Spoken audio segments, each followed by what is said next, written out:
फातिमा। खबरों की शुरुआत करेंगे हेडलाइंस के साथ।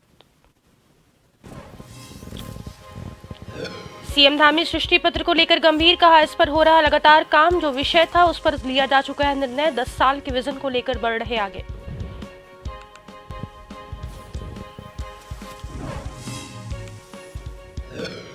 परिवहन मंत्री रामदास ने विभाग में बड़े निर्णयों को दी जानकारी, दुर्घटना बीमा दिए जाने का किया ऐलान, 4 धाम यात्रा को लेकर 31 मई तक जीपीएस सिस्टम लगाने की छूट।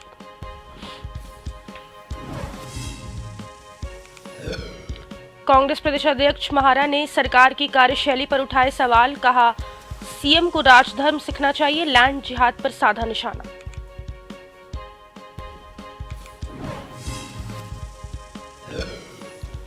उत्तराखंड के लोहाघाट डाकघर में बने आधार सेवा केंद्र पर लटके हैं ताले, पिछले 5 दिनों से मशीन खराब होने के चलते हैं बंद, लोगों में आक्रोश।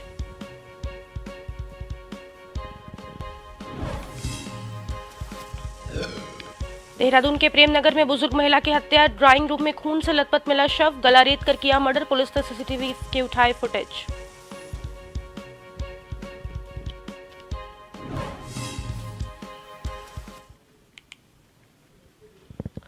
और अब खबरें विस्तार से।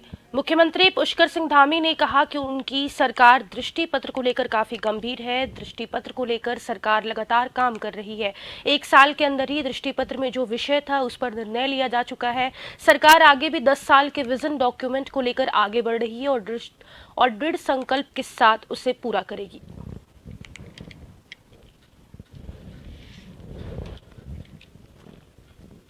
दृष्टि पत्र को लेकर हम लोग लगातार काम कर रहे हैं। दृष्टि पत्र में उनको हमने पहले साल में ही उन पर निर्णय भी ले लिए हैं, कुछ पूरे भी कर दिए हैं और अगले जो हमारा दृष्टि पत्र का संकल्प है वो हम पूरा संकल्प पूरा करेंगे, उसको धरातल पर उतारेंगे और अगले 10 सालों का भी जो दृष्टि पत्र है और एक मैं कहूँ कि विजन डॉक्यूमेंट उस पर भी काम करेंगे, उसी मॉडल को लेकर आगे बढ़ेंगे।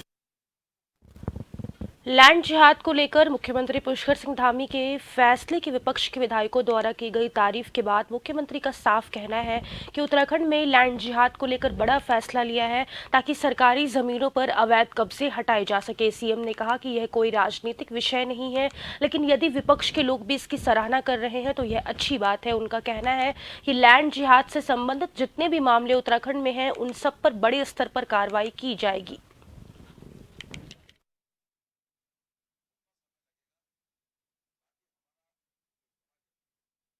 देखिए, राज्य हित में और यहाँ की धर्म और संस्कृति को बचाने के लिए जो निर्णय हमने लिया है कि अतिक्रमणकारी और लैंड जिहाद के नाम पर जिस प्रकार से यहाँ पर अतिक्रमण हुआ है, कब्जे हुए हैं सरकारी भूमि पर, वन भूमि पर, अन्य जो राजस्व की भूमियाँ हैं उन सभी भूमियों पर, उसको जो हटाने का निर्णय लिया है ये कोई राजनीति से प्रेरित नहीं है।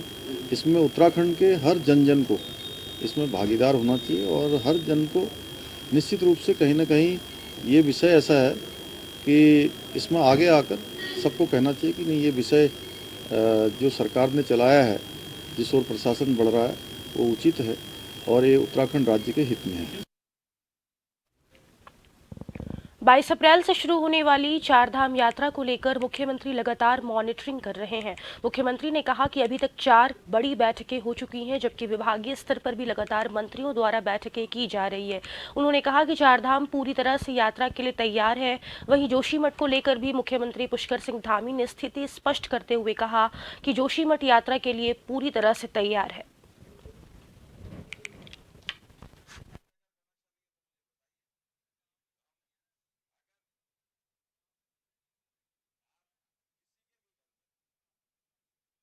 अभी तक बड़ी समीक्षाएं हम कर चुके हैं और पूरा हमारा उत्तराखंड 4 धाम यात्रा के लिए पूरी तरह से तैयार है।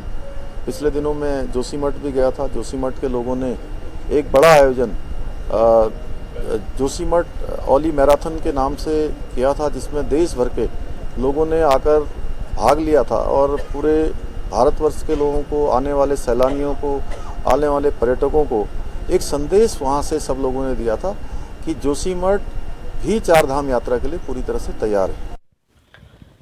मुख्यमंत्री पुष्कर सिंह धामी ने उत्तराखंड लोक सेवा आयोग की परीक्षाओं को लेकर साफ किया कि आयोग की परीक्षाओं में कोई देरी नहीं होगा। उन्होंने कहा कि आयोग ने पहले ही अपना कैलेंडर जारी कर दिया है और उसी के तहत परीक्षाएं कराई जाएंगी। मुख्यमंत्री पुष्कर सिंह धामी ने यह भी कहा कि अगर परीक्षाओं में देरी होगी तो बहुत से युवा ओवर एज हो सकते हैं, इसीलिए समय परीक्षाएं कराना जरूरी है। उन्होंने परीक्षाओं में धांधली करने वालों और पेपर लीक करने वालों के खिलाफ सख्त कानून के तहत कार्रवाई को लेकर भी कहा कि हमने उत्तराखंड में सख्त नकल अध्यादेश बनाया है और ऐसे लोगों के खिलाफ कार्रवाई की जा रही है। कुछ हो सकता है कि कोई तकनीकी बात हो, लेकिन हम प्रयास कर रहे हैं कि हमने सभी से आयोगों से अनुरोध किया है, क्योंकि आयोग एक स्वतंत्र संस्था है, लेकिन उसके बाद भी हमारा कहना है कि जो हमारे परीक्षार्थी प्रतिभागी भाग लेने वाले हैं उनके एक दिन का भी समय बर्बाद नहीं होना चाहिए, क्योंकि अगर समय आगे चला जाएगा तो बहुत सारे प्रतिभागी ऐसे हैं जिनको ओवरेज हो जाएंगे, आयु सीमा बढ़ जाएगी, तो उनको परीक्षाओं में भाग लेने से वंचित रह जाएंगे, जिसके कारण से एक बड़ा नुकसान होगा जिसकी भरपाई नहीं हो सकती। इसलिए हमारा प्रयास होगा कि आयोगों से अनुरोध करके समय पर जो है कैलेंडर जो जारी है उसके अनुरूप काम हो। देहरादून रायपुर स्थित स्पोर्ट्स कॉलेज में खेल और युवा कल्याण मंत्री रेखा आर्या ने खेल और युवा कल्याण विभाग की समीक्षा की। बैठक में मंत्री रेखा आर्या ने मुख्यमंत्री के खेल और युवा कल्याण विभाग से संबंधित घोषणाओं की समीक्षा की, जिसमें सभी घोषणाओं को जल्द पूर्ण करने के निर्देश दिए। वहीं खेल मंत्री ने हल्द्वानी में प्रस्तावित खेल विश्वविद्यालय की प्रगति के संबंध में जानकारी ली और कहा कि खेल विश्वविद्यालय की यथाशीघ्र स्थापना हेतु समस्त आवश्यक कार्रवाई जल्द ही पूरी कर ली जाए। इस दौरान खेल मंत्री रेखा आर्या ने राज्य में प्रस्तावित 38वें राष्ट्रीय खेलों के आयोजन के संबंध अधिकारियों को दिशा निर्देश दिए। जहां जहां पर खेलों की प्रतियोगिताओं का आयोजन होता है, वहां पर चल रहे निर्माण कार्यों को तय समय पर पूरा कर लिया जाए।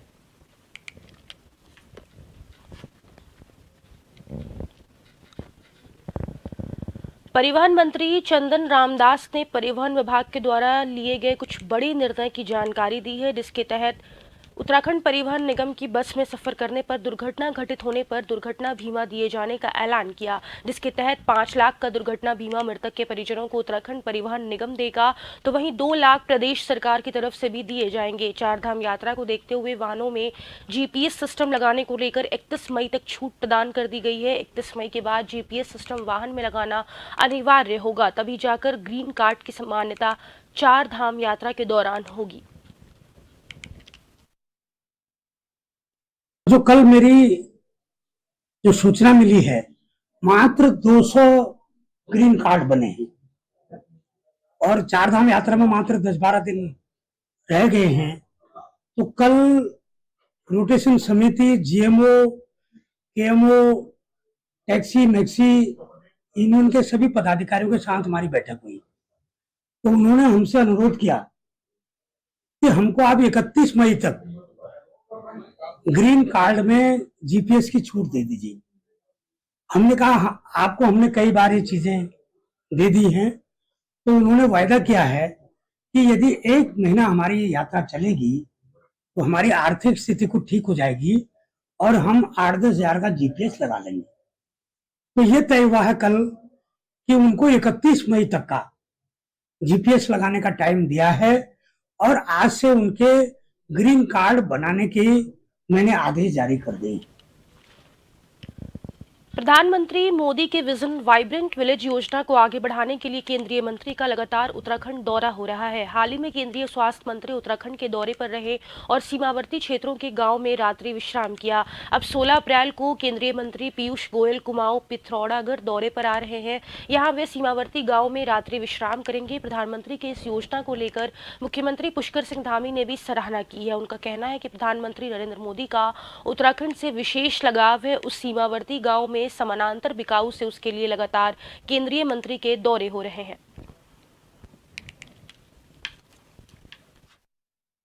भारत सरकार के सभी हमारे आदरणीय केंद्रीय मंत्रीगण हमारे वाइब्रेंट विलेजों का दौरा कर रहे हैं। पिछले दिनों केंद्रीय स्वास्थ्य मंत्री मनसुख मांडविया जी ने जहां नीति माणा मलारी की ओर उन्होंने प्रवास किया था, उसके बाद उत्तरकाशी जनपद में किशन रेड्डी जी ने, पर्यटन मंत्री जी ने प्रवास किया था और पीयूष गोयल जी गुंजी आएंगे और वह भी जो है वो वाइब्रेंट विलेज को जिन गांवों को वाइब्रेंट विलेज के रूप में चयन किया गया है उन गाँवों का प्रवास माननीय केंद्रीय मंत्रियों का इस ओर इशारा करता है। ये एक बात स्पष्ट है कि कहीं न कहीं इन गाँवों को, जिनको माननीय प्रधानमंत्री आदरणीय मोदी जी ने पहले गाँव की संज्ञा दी है, इन पहले गाँवों को देश का प्राथमिकता में मानकर उनका विकास सुनिश्चित होगा और राज्य सरकार भी उसमें विशेष रूप से जहाँ पर भी विकास की आवश्यकता है उसको प्राथमिकता में लेकर उसको करेगी। हल्द्वानी पहुंचे कांग्रेस के प्रदेश अध्यक्ष करण माहरा ने भाजपा सरकार की कार्यशैली पर सवाल उठाए। लैंड जिहाद पर बोलते हुए उन्होंने कहा कि वह भारत के कानून पर विश्वास करते हैं। अतिक्रमण किसी के भी द्वारा किया गया हो उस पर कार्रवाई होनी चाहिए, चाहे वह किसी भी राजनीतिक दल से संबंध रखता हो। उन्होंने कहा कि उत्तराखंड के मुख्यमंत्री को राजधर्म सीखना चाहिए और उसका पालन भी करना चाहिए। वहीं करण माहरा के अध्यक्ष पद पर 1 साल के कार्यकाल पर उन्होंने कहा कि हर चुनौतियों से कांग्रेस को लड़ना है, उसी से आगे बढ़ने की प्रेरणा मिलती है, तभी वे मजबूती से विपक्ष की भूमिका निभाएंगी। हर मोर्चे पर कांग्रेस ने विपक्ष के रूप में सरकार को घेरा है। उन्होंने कहा कि वर्तमान समय में हर कांग्रेसी सड़क पर सरकार के विरोध में प्रदर्शन कर रहा है। हर कार्यकर्ता राज्य की भाजपा सरकार की पोल खोलने का काम कर रहा है। जोशीमठ आपदा से लेकर भर्ती घोटाले तक दर्जनों मुद्दों को लेकर जनता के बीच सच्चाई को कांग्रेस का कार्यकर्ता पहुंचा रहा है। पे विश्वास करती है और कानून सबके लिए एक है। अगर अतिक्रमण किसी ने भी किया है, अतिक्रमण है, उसको हटाया जाना चाहिए। लेकिन ये देवभूमि है, यहाँ कई संत महात्माओं ने जंगलों में तपस्या की है, उनके अनुयायियों ने वहाँ मंदिर और मठ बनाए हैं, वहाँ अन्य धर्म स्थल बने हैं। वो जो पौराणिक है उनको रेगुलराइज करना चाहिए और नया अगर किसी ने अतिक्रमण की दृष्टि से किया तो उसको हटाया जाना चाहिए। लेकिन सबको एक तराजू में तोलना चाहिए, चाहे वो बीजेपी के किसी दबंग ने कहीं कब्जा कर रखा हो, चाहे वो कांग्रेस के किसी दबंग ने कब्जा कर रखा हो, चाहे किसी भी धर्म के व्यक्ति ने कहीं कब्जा किया है तो उसको हटाया जाना चाहिए। और दूसरा, कांग्रेस एक बात कहना चाहती है, जो मुख्यमंत्री की भाषा है वो एक मुख्यमंत्री की भाषा नहीं है। जो एक छोटे से ब्रेक के लिए रुक रहे, फौरन लौटेंगे, बने रहें जन टीवी के साथ।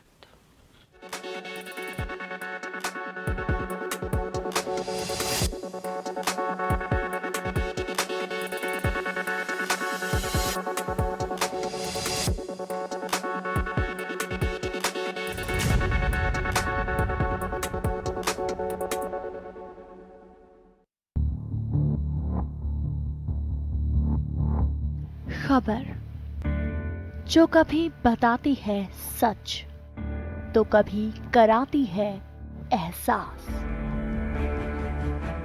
खबर जो है कुछ खास।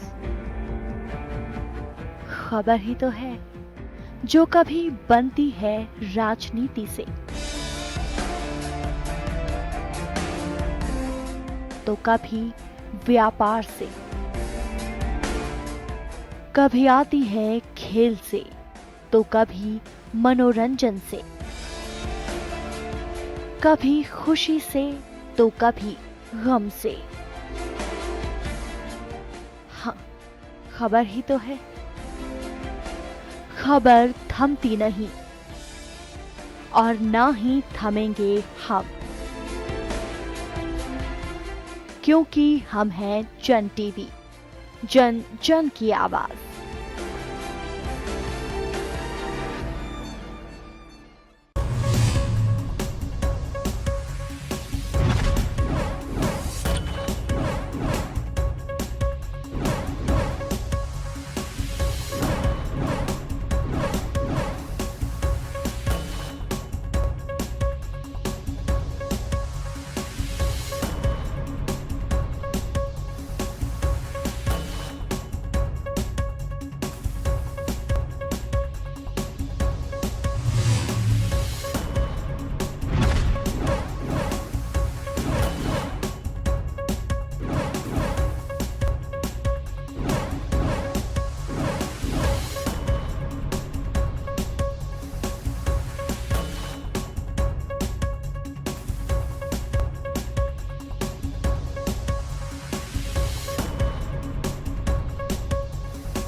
ब्रेक के बाद आप सभी का स्वागत है। आगे बढ़ेंगे। लोहाघाट ढाकघर में बने आधार सेवा केंद्र में मशीन खराब होने से पिछले 5 दिनों से ताले लटके पड़े हैं, जिस कारण दूरदराज क्षेत्रों से आधार कार्ड बनाने आने वाले लोग काफ़ी परेशान हैं। मशीन खराब होने के चलते लोगों के आधार कार्ड नहीं बन पा रहे हैं, जिस कारण लोगों में काफ़ी आक्रोश है।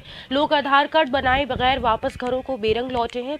पूर्व सैनिक रघुवर सिंह ने बताया कि वे लोहाघाट से 25 किलोमीटर धूना घाट से आए, लेकिन यहां मशीन खराब होने के कारण आधार कार्ड नहीं बन पा रहे। वह आधार कार्ड बनाने के लिए पिछले 2-3 दिनों से लोहाघाट डाकघर की चक्कर काट रहे हैं। उन्होंने कहा कि उनके अलावा दूर दूर क्षेत्रों से कई लोग अपने और बच्चों के आधार कार्ड बनाने के लिए लोहाघाट डाकघर के चक्कर लगा रहे, लेकिन आधार कार्ड नहीं बन पा रहे हैं, जिस कारण लोगों के धन और समय की बर्बादी हो रही है।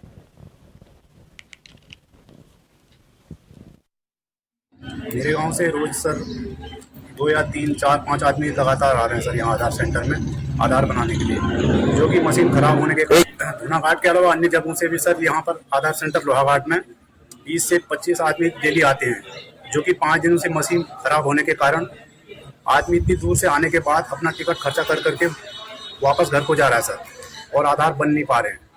और लोहाघाट पोस्ट ऑफिस स्टाफ का कहना था कि सर मशीन रिपेयर होके आ चुकी है, जो कि कल इस्टेब्लिश करने के बाद रिपेयर हुई जो मशीन है उसका स्कैनर और प्रिंटर वो चालू करने के बाद सर एक भी आदमी का आधार कार्ड नहीं बन पाया और दोबारा मशीन खराब हो गई। सर आधार स्कैनर खराब हो गया है, जिस कारण काम बाधित हो रहा है। 2-3 दिन में सही होकर आ जाने वाला है, वो काम शुरू जी। स्कैनर में दिक्कत आ रही थी सर, तो डॉक्यूमेंट को सही प्रकार से स्कैन नहीं कर पाया, जिससे कि लोगों के जो है रिजेक्ट होने की संभावना है। इस वजह से आधार अकाउंट भी बंद किया। कल छुट्टी है सर, परसों शनिवार तक आने की संभावना है। मतलब कार्य शुरू हो जी, सोमवार से सुचारू हो जाएगा। सर हमारी प्रिंटिंग मशीन सर लगभग 1 हफ्ते से खराब हो गई है, जो कि सर डॉक्यूमेंट प्रिंटिंग होती है, उसकी वजह से डॉक्यूमेंट प्रिंट नहीं हो पाएगी, इसलिए सर बंद चल रहा है। कल लगभग हमारा बन के आ जाएगा सर प्रिंटिंग मशीन। अपने प्रयास के लिए लगभग 3 बार हमने पिथौरागढ़ एचओ को लिख दिया है सर, उन्होंने भी मिस्त्री को दे रखा है सर, बना के बहुत जल्द भेजने का प्रयास कर रहे हैं सर लगातार। तो सर कल तक बन जाएगा सर, कल बन के आ जाएगा हमारे। रुड़की कॉलेज ऑफ इंजीनियरिंग ने 10वां वार्षिक उत्कर्ष समारोह बड़ी धूमधाम से मनाया, जिसमें छात्रों के साथ साथ कई सामाजिक और राजनीतिक लोगों ने भाग लिया। कार्यक्रम के दौरान छात्रों को उत्साहित करने के लिए पुरस्कार भी दिए गए, जिससे छात्रों में काफी उत्साह दिखाई दिया। कार्यक्रम के दौरान अतिथि के तौर पर महामंडलेश्वर श्री 1008 यतीन्द्र आनंद गिरी महाराज ने भाग लिया। वहीं रुड़की विधायक प्रदीप बन्ना, भाजपा जिलाध्यक्ष शुभाराम प्रजापति सहित पूर्व विधायक सुरेश चंद्र जैन भी शामिल हुए। कार्यक्रम के दौरान कॉलेज के छात्रों ने रंगारंग कार्यक्रम पेश कर अतिथियों को मंत्रमुग्ध कर दिया। यह कार्यक्रम 2 दिनों तक जारी रहेगा। ये जो कार्यक्रम हो रहा है इसमें बच्चे कितने उत्साह से भाग ले रहे हैं, और कार्यक्रमों की जो क्वालिटी है और उनके अंदर जो संस्कार है, संस्कृति है, भारतीयता है, वो देखने लायक है। तो मैं बहुत बहुत बधाई देता हूँ, शुभकामना देता हूँ सत्येंद्र गुप्ता जी को। आज उनका जन्मदिन भी है, और नमन को कि शिक्षा क्षेत्र में और ऊंचाइयों तक ये अपने कॉलेज को लेकर जाएं, और बहुत जल्दी इनका कॉलेज एक विश्वविद्यालय के रूप में परिणित हो। वार्षिक उत्सव है और इस उपलक्ष्य में बच्चों ने यहाँ पर आज कार्यक्रम कर रखा है, और कार्यक्रम सभी बहुत अच्छे करे बच्चों ने सभी मोटिवेशनल प्रोग्राम कर रहे हैं, और देशभक्ति का जो नारा यहाँ पर लग रहा है और बच्चे यहाँ पर सीख रहे हैं, उससे मैं समझता हूँ कि देश का भविष्य है बच्चे आने वाले। Make in India, skill India, startup India जो सरकार की योजना है, हो सकता हूँ बच्चे उसका पूरा लाभ उठाएंगे। और जो हमारा मोटो है कि भारत आत्मनिर्भर बने, तो आत्मनिर्भर की राह पर बच्चे चल रहे हैं, और मेक इन इंडिया का जो शेयर दहाड़ रहा है, मैं समझता हूँ कि वो शेयर आगे बढ़ेगा। हमारा हर साल होता है, और ये 1.5 घंटे 2 घंटे का प्रोग्राम होता है, टाइम से ख़त्म होगा। इसके बाद बच्चों का सबका भोजन है, सब भोजन लेके यहाँ से जाएंगे। हाल जो है क्योंकि कोविड की वजह से एक ही सेमेस्टर के बच्चे हैं, तो इसमें 200 से ऊपर के बच्चे हैं, नहीं तो हर साल हमारे 400-500 बच्चे हैं, जो कि पहली बार में 80% से ऊपर जो नंबर लेके आते हैं, प्रति सेमेस्टर उनको 5,000 रुपये हम उनको देते हैं। उत्तराखंड के कोटद्वार के दुर्गापुर इलाके में सरकारी शराब की दुकान खोलने पर स्थानीय जनता सड़कों पर उतर आई। वहीं दुकान को लेकर स्थानीय महिलाओं ने सड़क जाम कर नारेबाजी करते हुए धरना प्रदर्शन किया। महिलाओं ने कहा कि अब एक बार फिर से इस क्षेत्र में शराब की दुकान खोल दी गई है। शराब की दुकान के समीप सरकारी विद्यालय, बैंक, पुस्तकालय, धार्मिक स्थल और आवासीय कॉलोनी है, जिससे क्षेत्र का माहौल खराब होगा और छोटे बच्चों और महिलाओं पर इसका दुष्प्रभाव पड़ेगा। वहीं उप जिलाधिकारी ने कहा कि सरकारी शराब की दुकान को लेकर महिलाओं द्वारा विरोध किया जा रहा है, लेकिन दुर्गापुरी इलाके में सरकारी शराब की दुकान स्वीकृत हुई है तो यहीं पर संचालित की जाएगी और अन्य जगह शिफ्ट नहीं की जाएगी।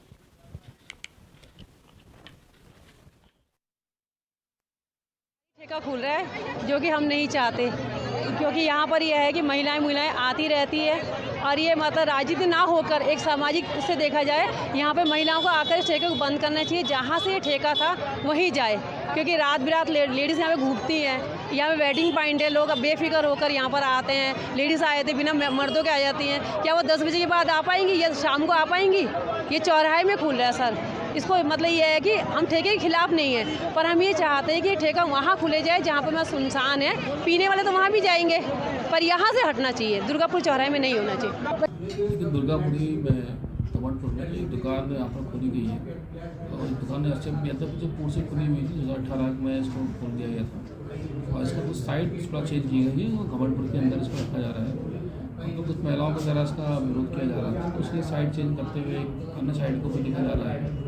वहाँ पर दूसरे वार्ड के लोगों के द्वारा भी इसका प्रदर्शन किया जा रहा था। उसके संबंध में आज तहसील में कि हमने मीटिंग भी आयोजित करी और मीटिंग में दोनों पार्षद हैं, उनके क्षेत्रीय कुछ निवासी भी उपस्थित आए थे और उन सबके से यही बताया गया कि आप सभी लोग अपने स्तर से देखें, जो गवर्नमेंट के नॉर्म्स हैं उसके तले हम लोग को सहयोग प्रदान करें और उससे जो सब जो लीगल तरीके से खुलेगी तो डेफिनेटली जो इलीगल तरीके से जो चीज़ें वहाँ पर होती होंगी वो सभी खत्म हो जाएगी। जोशीमठ से करीबन 11 किलोमीटर की दूरी पर ढाक गांव के एनटीपीसी की भूमि में जोशीमठ के पीड़ित परिवारों के लिए करीबन 15 प्री फैब्रिकेटेड हट निर्माण कार्य किया जा रहा है और बड़ी बात तो यह है कि जिसका निर्माण कार्य अब अंतिम चरण पर पहुंच चुका है। इनमें सभी प्रकार की सुविधाएं उपलब्ध करा दी गई हैं। बता दें कि आने वाले दिनों में जोशीमठ के पीड़ित परिवारों के लिए प्री फैब्रिकेटेड हट एक वरदान साबित होगा। बताया जा रहा है कि इन प्री फैब्रिकेटेड हट में विद्युत निर्माण कार्य अब बस 2 दिनों तक बाकी है, जिसके बाद यह 15 के 15 प्री फैब्रिकेटेड हट पीड़ित परिवारों के लिए पूरी तरह से तैयार हो जाएंगे।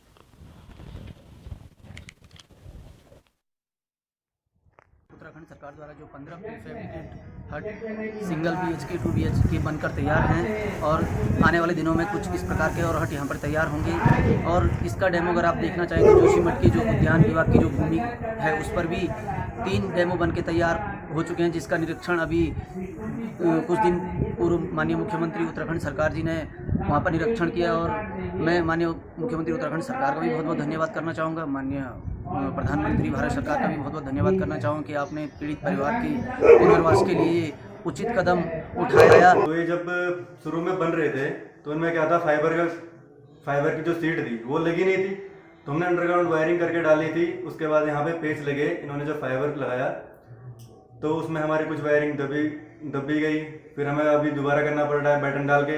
वैसे तो इसमें बात की जाए तो अंडरग्राउंड वायरिंग होती नहीं है, इसमें अगर ओपन वायरिंग होती है तो वो बेटर है अभी के लिए भी और आने वाले टाइम के लिए भी, क्योंकि आने वाले टाइम में अगर कभी कोई फॉल्ट आता है, कभी कुछ होता है तो वो ओपन वायरिंग होती है उसमें से फॉल्ट निकाल के सही कर सकते हैं।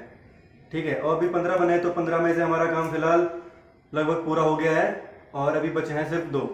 ये 2 समझ लो आप आज या कल के अंदर ये फाइनल हो जाएंगे।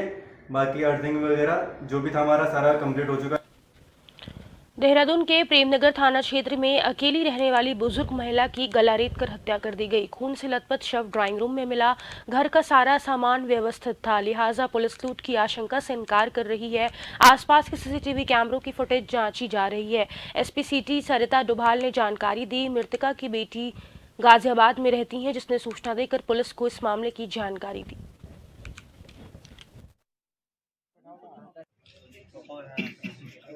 देखिए, अभी तो मुकदमा पंजीकृत किया है, हम लोग एविडेंस कलेक्शन कर रहे हैं, आसपास के लोगों से पूछताछ कर रहे हैं और बाकी जो क्लू है उस पर भी काम कर रहे हैं और प्रयास करेंगे कि जल्दी से इसका खुलासा। आने वाले 2-4 दिन पूरे प्रदेश में गर्मी का असर खूब देखने को मिल सकता है। तापमान में बढ़ोतरी के चलते लोगों को गर्मी से फिलहाल कोई राहत मिलती नहीं दिख रही। मौसम विभाग के मुताबिक आने वाले कुछ दिनों में तापमान में और बढ़ोतरी के संकेत हैं, जिससे प्रदेश में गर्मी अपना सतम ढा सकती है। हालांकि 18 तारीख के बाद से मौसम विभाग ने कुछ राहत के संकेत दिए हैं। मौसम निदेशक विक्रम सिंह ने कहा कि 18 तारीख के बाद मौसम में बदलाव देखने को मिल सकता है, जिससे मैदान से लेकर पहाड़ तक तेज हवाओं के साथ बारिश गिरने की संभावना है।